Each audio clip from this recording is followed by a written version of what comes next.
wajib atas setiap umat Islam yang mukallaf mengetahui tentang syarat-syarat sah mengikut imam atau syarat-syarat sah solat berjamaah. Kerana jika kita tidak mengetahuinya, tidak memahaminya, bahkan tidak meyakininya, dikhawatiri sembahyang berjamaah kita atau solat mengikut imam kita selama ini tidak sah atau terbatal atau tidak mendapat pahala berjamaah. Untuk itu wajib kita mempelajarinya, memahaminya dan meyakininya.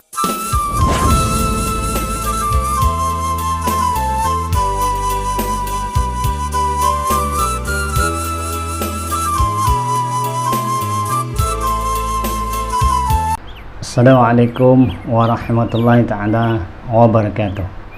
Alhamdulillahirabbil alamin wassalatu wassalamu ala asyrafil anbiya wal mursalin wa ala alihi wa sahbihi ajmain. Rabbi shrah li sadri wa yassir li amri wahlul 'uqdatam min lisani yafqahu qawli. Subhanaka la ilma lana illa ma 'allamtana innaka antal alimul hakim. La haula wa la quwwata illa billahil aliyil azim. Amma ba'd. Alhamdulillah, tuan-tuan, puan-puan, ibu-ibu, bapa-bapa, saudara-saudari yang dikasihi sekalian, lebih dahulu marilah kita sama-sama memanjatkan setinggi-tinggi kesyukuran kita kepada Allah Subhanahu wa taala kerana pada kesempatan kali ini kita dapat bersama lagi. Allah masih mengizinkan kita masih dihidupkan. Moga-moga dengan peluang yang ada ini dapat kita manfaatkan sebaiknya. Moga-moga kuliah kali ini dapat menambahkan lagi ilmu kita, mengurangkan lagi kejahilan kita, ya. Selawat dan salam ke atas junjungan besar Nabi Muhammad sallallahu alaihi wasallam. Allahumma shalli wa sallim wa barik ala sayyidina Muhammadin al-Fatih lima ughliqa wal khatim lima sabaq wan nasiril haqqi bil haqq wal hadi ila siratikal mustaqim sallallahu alaihi wa ala alihi wa ashabihi haqqa qadrihi wa miqdarihil azim. Saudara-saudara yang sekalian, kita sambung lagi kuliah kita mengenai solat, ya, mengenai solat kali ini tentang hukum ataupun syarat solat berjemaah, ya, ataupun syarat sah mengikut imam, syarat sah sembahyang berjemaah, ya. Jemaah itu sebenarnya asal perkataan itu adalah dalam bahasa Arab, tapi bagi kita sudah terbiasa mendengarnya, bahkan kataan jamaah itu sudah dimelayukan, ya. Jemaah maksudnya maknanya kumpulan ataupun himpunan, berkumpul, berhimpun, ya. Jadi di dalam bab sembahyang sekurang-kurang berkumpul, sekurang-kurang jemaah itu, sekurang-kurang berhimpun itu kalau dalam solat, yaitu sekurang-kurangnya ada dua orang, seorang imam dan seorang makmum. Jadi jemaah itu maksudnya berhimpun, berkumpul, bersembahyang bersama, ya. Jadi hukum mendirikan solat fardu, ya, solat fardu yang 5 waktu itu secara berjemaah, secara berhimpun. Yang pertama, ulama berkata hukumnya adalah fardu kifayah, ya. Solat berjemaah dalam solat fardu yang didirikan oleh lelaki yang merdeka adalah fardu kifayah, lelaki yang merdeka, bukan hamba, ya. Fardu kifayah maksudnya wajib secara umum, kolektif, ya. Bagi mereka yang wajib bersembahyang berjemaah ini, fardu kifayah ini ialah mereka yang bermukim. Mereka yang bermukim artinya tinggal secara tetap di sesuatu tempat, ya, di suatu daerah, di suatu perumahan, perkampungan. Mereka bermukim di situ, maka mereka hukum pada mereka sembahyang berjemaah itu fardu kifayah, ya. Dengan syarat mereka ada pakaian untuk menutup aurat kalau nak pergi berkumpul contoh di masjid, dan mereka tidak ada keuzuran, makna sihat, tidak ada masalah sakit, maka pada mereka hukumnya fardu kifayah, ya. Fardu kifayah menurut Imam Nawawi dan lain-lain imam-imam mazhab di dalam Asy-Syafi'iyah, ya.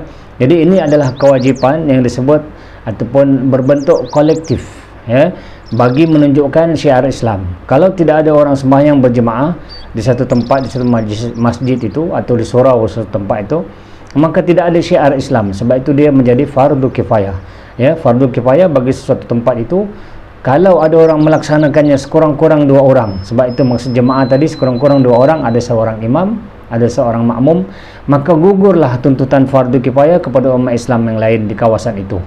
Atau dengan kata lain, gugurlah dosa, tidak berdosalah orang lain kalau sudah ada 2 orang melakukan. Itu maksudnya fardu kifayah.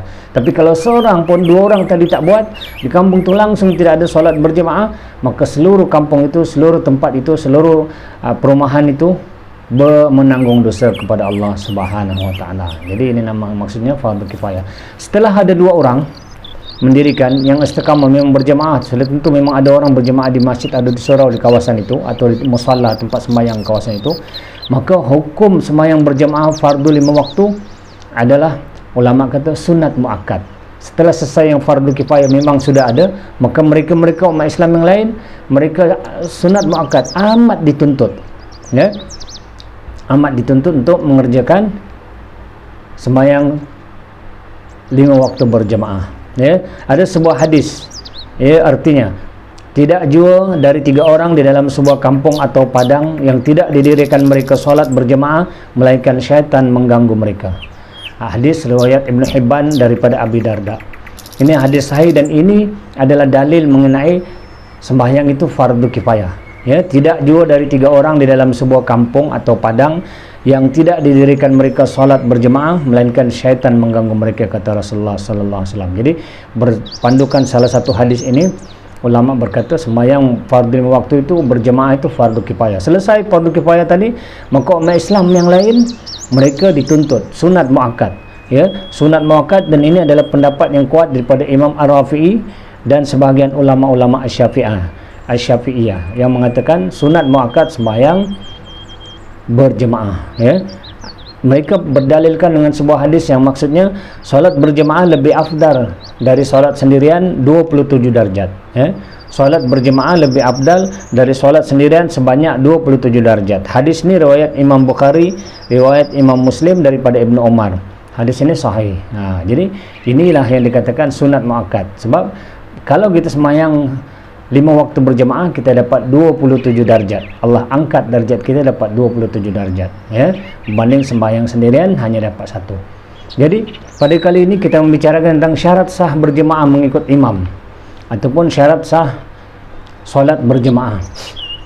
Ada 12 perkara, ya, ada 12 perkara. Yang pertama, hendaklah sejajar. Sejajar maknanya sama. Hendaklah sama sembahyang keduanya. Sembahyang imam dan makmum itu hendaklah sejajar, hendaklah sama. Sama urutan solat yang dikerjakan oleh imam dan makmum. Jadi perlaksanaannya mestilah sama. Kalau nak sembahyang berjemaah, sembahyang imam itu sama dengan sembahyang makmum itu.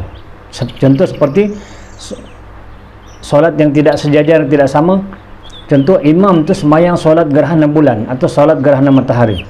Sedangkan kita nak sembahyang zuhur, maka pelaksanaan solat gerhana dengan sembahyang zuhur tidak sama. Ataupun contoh imam nak solat jenazah, kita nak jadi makmum solat zuhur, itu tidak boleh, ya.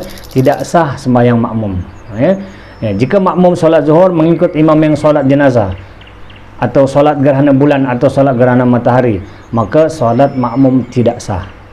Begitu jugalah sebaliknya, ya. Tapi kalau seorang yang solat fardu mengikut orang yang solat sunat, itu sah. Sebab pelaksanaan perbuatan sembahyang itu sama saja. 2 rakaat cara dia sembahyang sunat dengan kita nak buat solat fardu itu sama, tidak banyak beza, maka kita boleh makmum. Sebaliknya pun sama. Seorang yang sembahyang fardu, dia imam tu solat sunat, kita jadi makmum di belakangnya, sah kita mengikut dia. Ya, sama juga kalau seseorang itu dia sembahyang qadaan, ya. Dia qada sembahyang dia yang fardu, kita di belakang adaan, kita sembahyang tunai, kita boleh sah sembahyang kita mengikut mereka yang qada, ya. Jadi orang yang solat adaan mengikut orang yang solat qadaan, sembahyangnya sah. Jadi syarat sah berjemaah, syarat sah mengikut imam, yang pertama hendaklah sejajar, sama pelaksanaan sembahyang keduanya, yaitu imam dan makmum. Itu dia. Kemudian yang kedua, hendaklah makmum mengikut perbuatan imam. Jadi makmum tak boleh degil, mesti taat kepada imam. Begitu. Ya, hendaklah makmum berada di belakang imam. Maksudnya, kemudian makmum tidak boleh mendahului imam daripada imam dengan 2 rukun fi'li, walaupun rukun fi'li itu pendek, tak boleh dulu, mesti di belakang. Kemudian takbiratul ihram makmum, takbiratul ihram makmum hendaklah selepas takbiratul ihram imam. Allahu Akbar, baru imam tu dah habis, barulah makmum angkat takbir. Allahu Akbar. Kalau kalau makmum mendahului takbir imam, tidak sah sembahyang berjemaah itu. Ya, begitu juga kalau serentak, tidak boleh, ya. Kemudian tidak ada dinding di antara imam dan makmum. Kalau dalam surau, dalam masjid, kita berdua saja, takkan imam ada di depan, kita ada dinding, ataupun ada langsir, kita di belakang. Itu tidak sah. Jadi mesti tidak ada dinding, ya. Begitu. Jadi itu syarat yang kedua. Secara ringkas, yaitu hendaklah makmum mengikut perbuatan imamnya. Kemudian yang ketiga, makmum mengetahui akan pekerjaan imamnya. Kita jadi makmum, kalau kita jadi makmum, maknanya kita nak syarat sah bersemayang mengikut imam atau berjemaah ini. Sebagai makmum kita kena tahu apa yang imam sedang buat. Makmum tahu perpindahan imam. Sama ada makmum tu nampak sendiri imam itu berpindah daripada satu rukun ke rukun yang lain, atau dia nampak sebahagian saf yang di hadapannya. Contoh kita makmum di saf yang ke-10, maka kita hendaklah melihat makmum yang saf ke-9, apa dibuat imam saf ke-9, itulah yang kita ikut. Begitu, ya. Tapi kalau kita berdua saja, hendaklah kita faham imam tengah rokok, lepas tu kita rokok. Imam tengah sujud, lepas tu kita sujud, contoh, ya. Jadi atau mendengar suara imam atau suara mubaligh atau seumpamanya yang boleh dia mengikut bergerak bersama imam. Maksudnya makmum tu dia dengar suara imam tu. Dia tadi mula-mula takbir tekak Allahu Akbar. Tak lama lepas baca Fatihah imam pun Allahu Akbar rukuk. Kita dengar takbir, ataupun takbir mubaligh. Mubaligh maksudnya Bilal yang tadi dia azan, sekarang dia Bilal, dia jadi mubaligh dalam sembahyang, dia mengikut takbir imam selepas imam takbir. Biasa kita dengar ni di Masjidil Haram Mekah, Contoh imam Allahu Akbar, tiba ada suara kecil dan nyaring lagi Allahu Akbar. Itu namanya mubaligh. Sami Allahu liman hamidah, kata imam, tiba Rabbana walakal hamd. Tu yang Rabbana lakal hamd tu, itu mubaligh. Sekurang-kurang kita sembahyang ni kita mendengar suara mubaligh tadi. Jadi kita tahu, kita sami Allahu liman hamidah, makna kita daripada rukuk nak duduk, nak berdiri kepada i'tidal, begitu. Kalau di dalam masjid, makmum mengetahui akan pekerjaan imamnya. Artinya kalau sembahyang dalam masjid, makmum melihat pergerakan imam itu sendiri, yang pertama. Yang kedua, melihat pergerakan makmum lain yang ada di hadapannya. Yang ketiga, mendengar suara takbir imam atau suara mubaligh. Itu kalau di dalam masjid. Tapi kalau di luar masjid, contoh di dalam tempat yang luas, di padang sebagainya, makmum hendaklah pertama melihat pergerakan imam, kedua melihat pergerakan makmum-makmum yang lain. Itu syarat yang ketiga, makmum mengetahui akan pekerjaan imamnya. Secara ringkas, faham ke? Faham. Kemudian yang keempat, berhimpun atau berkumpul imam dengan makmum di suatu tempat. Jika imam dan makmum berhimpun di dalam masjid, sah mengikut imam sekalipun jauh antara keduanya, dan diselang oleh binaan seperti telaga, menara, tanah lapang dan sebagainya. Sekiranya ada pintu tetapi boleh dilalui oleh imam, tetap sah solatnya. Maksudnya, berhimpun atau berkumpul imam dengan makmum di suatu tempat. Jadi jika makmum dan imam itu berhimpun dalam masjid, sah mengikut imam walaupun jarak jauh. Kita dalam masjid, imam di depan, kita di belakang lagi, tapi memang makmum pun ramai. Antara makmum tu kita ada saf yang ke-20 macam tu. Saf ke-20 tu ada pintu pula di depan tu. Pintu itu boleh dilalui. Makmum boleh keluar masuk, maka masih sah kita mengikut imam, asalkan pintu itu berada dalam masjid. Faham? Begitu. Jadi perhimpunan atau berkumpul imam dengan makmum di suatu tempat, itu syarat yang keempat. Nak sembahyang berjemaah dengan imam, mestilah berhimpun dalam satu tempat, seperti di masjid, di surau dan lain-lain. Kalau di luar masjid, seperti di padang atau bangunan yang lebih besar, maka syaratnya jangan lebih antara imam dan makmum lebih 300 hasta. Kena ukur, jangan terlalu jauh sampai melebihi 300 hasta, atau antara tiap-tiap dua saf, atau antara dia yang mengikut dengan dua orang yang berdiri di belakang atau di kiri kanan imam. Maksudnya tak boleh melebihi. Kita ni daripada saf yang last sekali, kita ikut juga tempat luas, tapi antara saf yang akhir tu kedudukan kita 300 hasta, maka yang itu tidak sah kita mengikut imam, itu yang keempat. InsyaAllah faham. Yang kelima, makmum jangan bertelingkah dengan imam. Bertelingkah maksudnya berselisih. Bertelingkah dalam sembahyang, berlaku. Maksud ulama ni, hendaklah makmum tidak menyalahi imam dalam perkara-perkara yang sunat yang dikerjakan imam, yang kelihatan tidak elok jika tidak mengikuti imam. Itu maksudnya. Benda tu kita makmum jangan menyalahi imam. Benda yang ditinggalkan imam kalau nampak macam tak elok. Begitu. Contoh, jika imam meninggalkan sujud tilawah. Sujud tilawah maksudnya kalau dia membaca surah sejadah, contoh. Membaca surah sejadah, imam tak buat sujud tilawah, tetapi makmum melakukannya, atau imam melakukan sujud tilawah tetapi makmum meninggalkannya, atau imam meninggalkan bacaan tahiyat awal sedangkan makmum membacanya, maka batal solat makmum. Nampak tu? Tidak boleh bertelingkah. Kata contoh, imam tidak membaca tahiyat awal, dia terus bangun saja, sedangkan kedudukan tahiyat awal dan duduk dalam tahiyat awal dan baca tahiyat awal itu adalah sunat abad. Sunat abad tidak mengapa ditinggalkan, tidak, bukan rukun, tidaklah batal sembahyang itu. Jadi tidak boleh bertelingkah. Kalau imam tak buat, makmum kena ikut. Tak payahlah makmum sibuk subhanallah, subhanallah, dia masih duduk, imam dah bangun, imam dah berdiri dah, masuk ke rakaat yang ketiga contoh. Sebab biasanya tahiyat awal adalah rakaat yang kedua. Maka makmum hanya perlu ikut imam saja bangun berdiri. Sebab itu membaca tahiyat awal, duduk tahiyat awal itu bukan rukun. Dia hanyalah sunat abad. Begitu. Jadi dalam membaca kunut tidak wajib makmum mengikut imam kerana dia bukanlah perkara yang tidak elok. Jadi kalau kunut terpulang, imam tiba-tiba berdiri lepas i'tidal tu, dia berdiri lagi, dia baca doa kunut, kita nak berdiri raikan pun tak apa, kita nak baca sama doa kunut boleh, tak baca pun tak apa. Oleh itu sekiranya imam membaca kunut, makmum boleh meninggalkannya dan terus sujud dengan sengaja.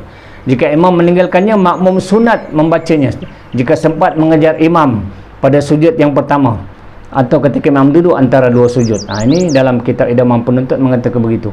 Maknanya kalau imam baca kunut tidak batal, oleh itu sekiranya imam baca kunut, makmum boleh meninggalkannya terus sujud dengan sengaja, boleh. Tiba-tiba imam baca kunut, biasa sembahyang subuh, Allahumma hdina fiman hadait, wa'afina fiman afait, wa tawallana, kita makmum terus sujud, tidak mengikut. Maka dalam membaca kunut tidak wajib makmum mengikut imam kerana dia bukanlah perkara yang tidak elok. Tapi yang macam tadi, syarat tadi, kalau sujud tilawah ataupun tahiyat awal, itu kalau kita tak ikut, jadi nampaknya macam tidak elok. Jadi makmum sunat membacanya jika sempat. Kalau kita nak baca juga, contoh imam pula terlupa baca kunut, dia terus duduk, kita pula nak juga baca, boleh, asalkan kita sempat duduk, asalkan kita sempat sujud bersama imam, atau paling kurang pun kita dapat duduk antara dua sujud imam tu, kita masih sempat lagi. Begitu. Tapi disebabkan syaratnya makmum jangan bertelingkah dengan imam, eloklah kita mengikut imam sahaja. Faham syarat yang keempat, syarat yang kelima, maafkan saya. Jadi yang keenam, makmum jangan berada depan daripada garisan imam. Maksudnya makmum tidak boleh lebih kehadapan daripada imam pada tempat berdiri. Kalau imam berdiri, kita tak boleh ke depan. Ada beberapa keadaan tu. Jika imam berdiri, makmum hendaklah belakang sedikit dari tumit imam. Jadi makmum kita mesti di belakang sedikit, paling kurang di belakang sedikit daripada tumit imam kalau sembahyang berdua. Kalau ramai memang kita jauh lah ke belakang, sebab kita nak rokok nanti kena imam pula kan kalau kita di belakang dia.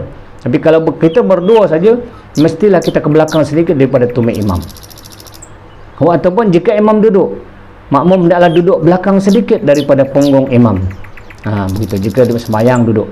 Jika makmum berdiri mendepani lebih dari tumit imam, maka batal solat makmum. Kalau kita berdiri, kita ke depan lagi dari imam, batal solat makmum, sebab seolah-olah macam kita pun imam juga. Dan sah solat imam. Solat imam sah, solat kita batal kalau kita dulu daripada imam. Jika makmum berdiri sebaris dengan imam, hukumnya makruh. Dengan solat kedua-duanya sah. Makruh, solat imam sah, solat kita sah, tapi kita makruh. Bila makruh, maksudnya kita tidak dapat pahala solat berjemaah.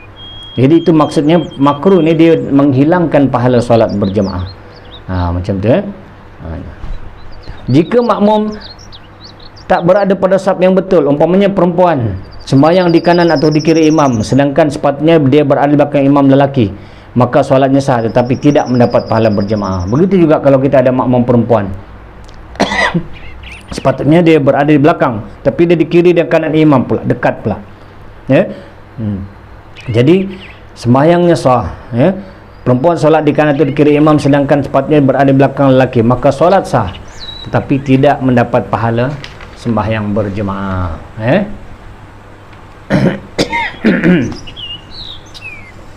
Yang ketujuh, hendaklah makmum berniat mengikut imam atau berjemaah. Ini kena ingat, usalli fardhu zuhri arba'a raka'atin makmuman lillahi ta'ala. Kena ingat, makmum maksudnya aku mengikut imam, kena ada niat. Jika tidak, solat makmum menjadi solat seorang diri.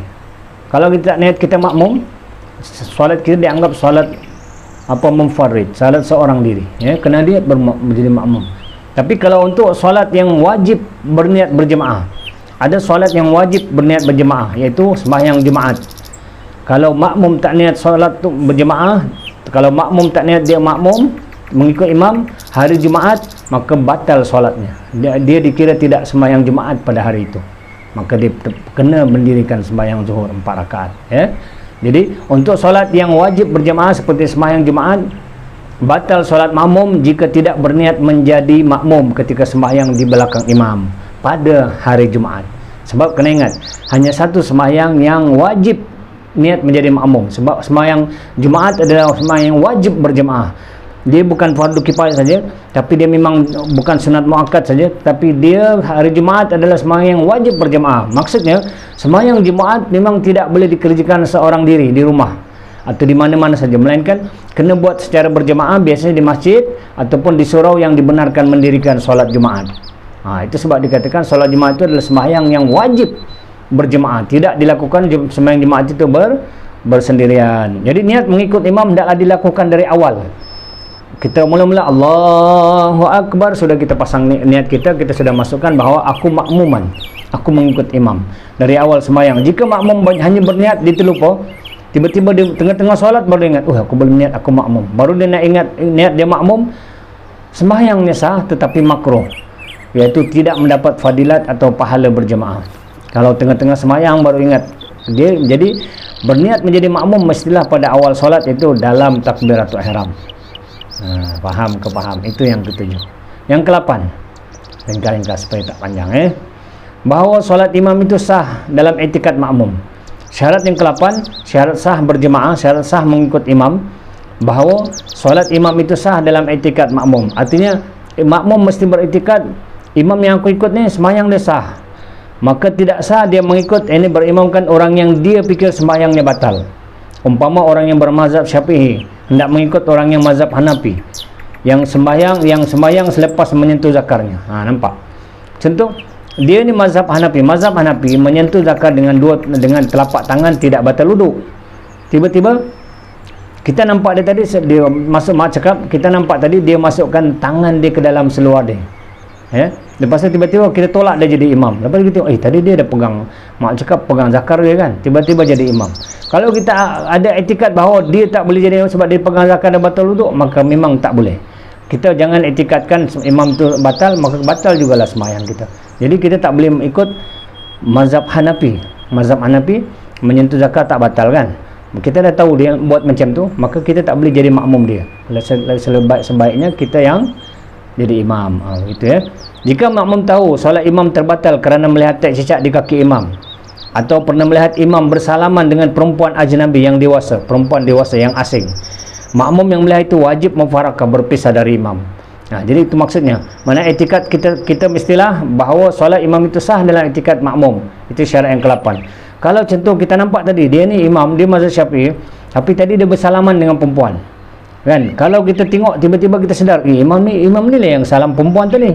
Sekarang dia jadi imam. Waktu tengah sembahyang kita sedar begitu, hendaklah kita mufarakah. Mufarakah maksudnya berpisah daripada imam. Artinya kita niat kita berpisah, kita sembahyang sendirian, bukan lagi menjadi makmum. Jika kita terus menjadi makmum kepada imam tersebut, maka solat makmum tadi batal, solat kita batal. Jadi mesti kita berniat mufarakah supaya sah solat kita.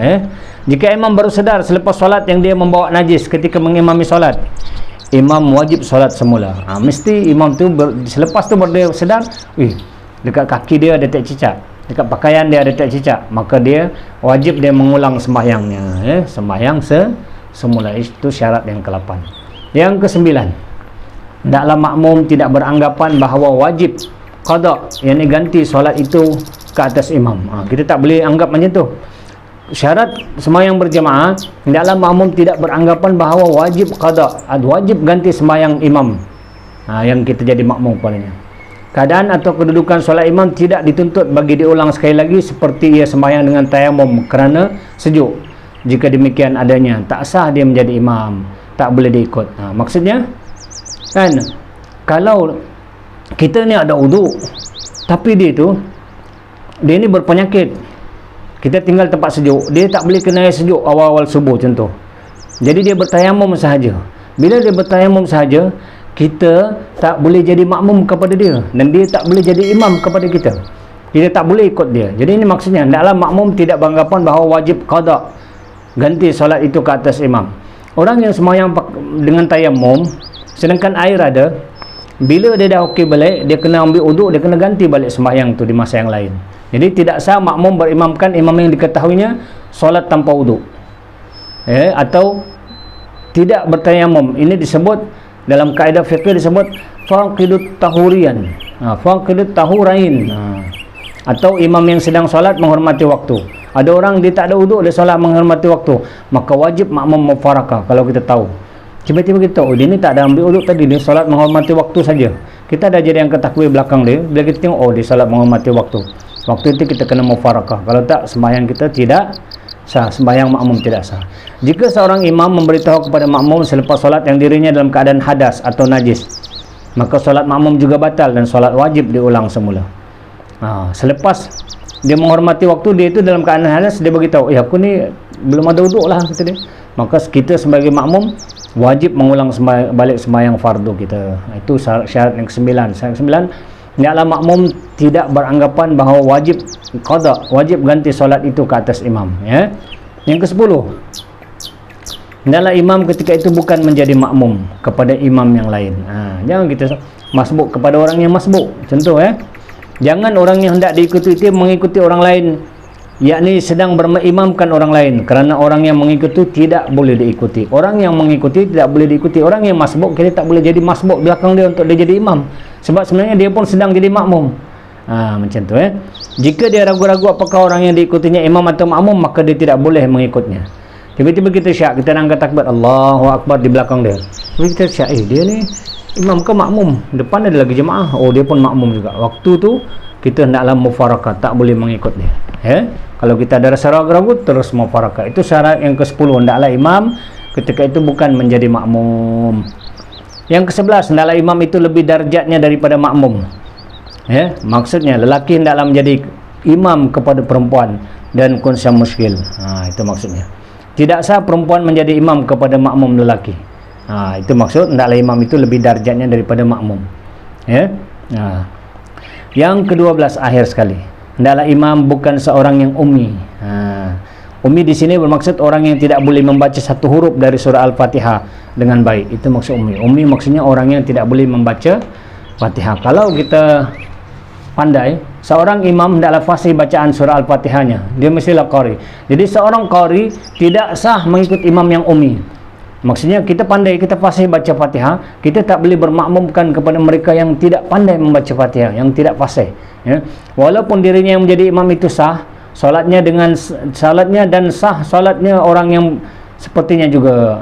Maksudnya imam yang ummi tadi sembahyang untuk dirinya sah, tapi dia tidak sah untuk menjadi imam kepada orang lain. Terlebih lagi kalau ada di belakangnya itu seorang yang qari, yang memang pandai membaca surah Al-Fatihah, memang fasih bacaan Al-Qurannya. Jadi syarat yang ke-12, hendaklah imam itu bukan seorang yang ummi.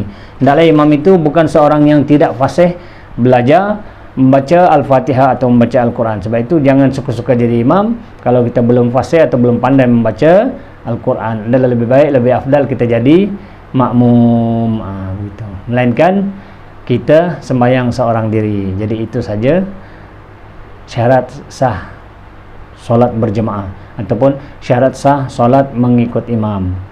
Moga ada kebaikannya. Kalau kita belum faham, kita ulang-ulanglah rakaman ini dan kita buatlah catatan, kerana catatan itu adalah sebaik-baik ingatan. Jadi kalau ada kebaikannya, terimalah. Kalau salah silap, itu kelemahan iman saya, kelemahan ilmu saya mohon ampun, maaf banyak-banyak. Kita akhiri dengan baca tasbih kifarah dan surah Wal Asri.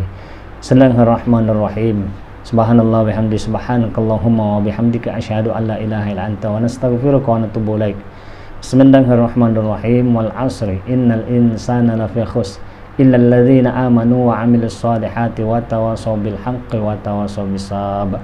Ilahi anta maqsudi wa ridhaka matlubi. Sekian, ampun maaf. Assalamualaikum warahmatullahi taala wabarakatuh.